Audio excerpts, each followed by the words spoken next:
I love to record drums. This kick drum, we were just recording this artist from DC actually named Nate Bergman. And we were using this, I think this is a 24. This is Caleb, Caleb's kit. He's the drummer in the Shakedown. It's a killer sounding kick. The toms are part of this 70s Ludwig butcher block kit. And the snare, I think it's a Gretsch. It's a wooden snare. I don't know what it is. So what kind of track were you doing? This particular track was a heavy rock track. I believe we did no muffling on the snare. I love to mess with like the fat heads and all the drum tacos and all that stuff to deaden the drums. Recently, I don't know if you mess with this or not, Roger Allen Nichols, who I think you just did a video with, he was telling me that he's been using an SM81 on the snare in conjunction with the 57, and it's amazing that you get so much chest in the snare drum from that, I love the overhead. Yeah, I got that thrown up there, and this is a Stager stereo ribbon.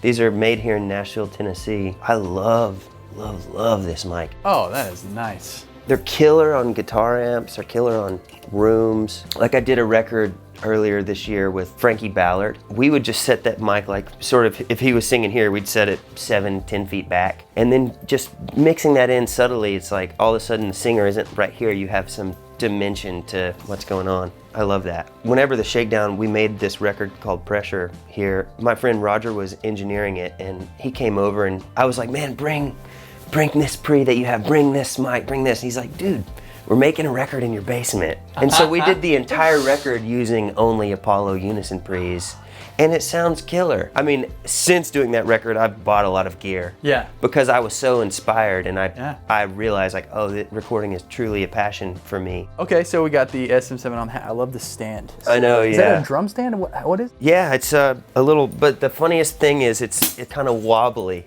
Oh, but you can't hear it. I think great. it's got like a little piece of rubber that acts as a shock mount. All right, so you got a 57 on snare, top, bottom. Yeah. With the SM81. Yeah, and I mean, this changes daily. It never stays set up for too long. The 421s on the toms, I love those. I mean, but the other thing is like I'm a huge Chad Blake fan, and so I love his theory of like, oh, if you can have a couple of different configurations on the drum kit that sound amazing, you can utilize that in the mix. With the R84 kind of in the crotch position, it's like that alone could be the entire drum sound. Or that with the overhead. I got this mic, it's an Electro Voice, I can't remember the exact model number. I think they're like $100 or so on Reverb, not to show how much of a nerd I am. But I got it from this church in Grand Rapids, Michigan, and it sounds incredible as a junk mic. I mean, you'd be amazed at how much low end it gets, actually. But yeah, I mean, it sounds amazing. Right now, I've got it running through a rat pedal and crushing it with an 1176. So all of these, it's like they're not all going at once, or if they are, then that's cool too. Do you monitor that while you drum? Yeah, I mean, I rarely drum. Drum. Like my bandmate Caleb is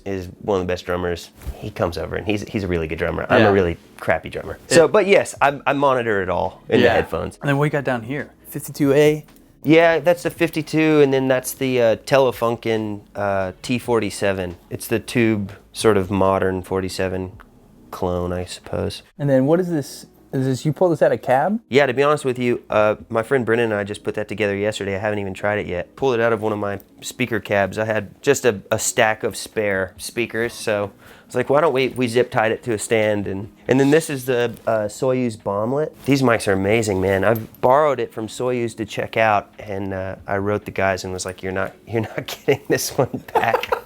So I had to buy it. It sounds incredible. It's great on vocals, great on guitar amps. Right now I've got it just sort of as like a front of kit mic. I just figured I would try that. And then this guy. Have you tried this one yet? I haven't tried it. I just picked that up today. So the stereo Stager, I'm so in love with that mic that I wanted to have a stereo ribbon that I can leave over the drums and then have one that I can use for vocals and guitar cabinets and stuff like that. I got a couple of the Telefunken TF11s that I was using, and those are great. And I tried some other mics, and then I tried that, and in this room, the ribbon, it just works great.